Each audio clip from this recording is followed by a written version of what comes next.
Because there's some great stories, aren't there, about Churchill making a phone call to France. That's all the vermouth you need, kind of thing. Yeah, bowing in the direction of France, all of these kind of things. And, a whole industry sprung up in the kind of 50s or so, of people selling kind of martini vermouth atomizers and vermouth stones, which you soaked in vermouth and sort of swished through the gin, or basically creating ritualized ways of adding as little vermouth as possible to your drink, which is just crackers, isn't it? But people bought into it. Yeah, well, I remember when I first started bartending, coming up to 25 years ago, and we used to be instructed to make martinis at the restaurant I was working at by, you'd fill your mixing beaker with ice, and then you'd pour 15 ml of vermouth into it. You'd stir the vermouth over the ice, and then you'd tip it all away. Yeah. And then you'd pour your gin in and continue making the drink. And I at the time, I never really questioned it. It was part of the ritual. Yeah. But now I think about it, it must have been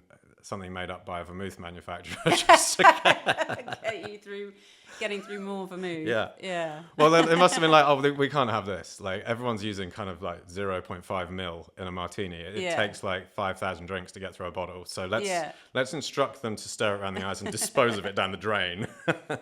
I'm a fan, actually, of having a bit more vermouth in a martini. I like a sort of 50-50, sometimes, or a reverse martini, which is more vermouth than gin.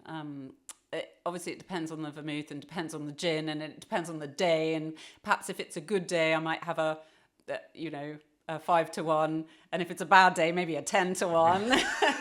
It changes, but that's the fun. I definitely don't subscribe to the one perfect recipe thing. Do you think the dryness thing that happened historically maybe in some way kind of followed the zeitgeist of the time?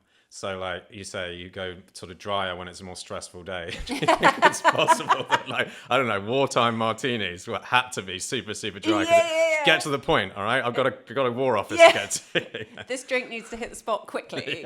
Yeah.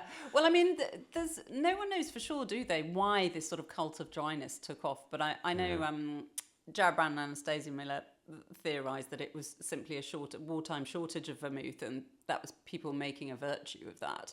But you definitely see, as you get to the middle of the 20th century, martinis get drier and drier and drier, and it becomes this kind of signifier of sort of intellect and kind of political strength to drink really dry martinis. And you have Roosevelt mixing martinis for Stalin in a kind of Cold War flex, and just this whole idea of it being really masculine.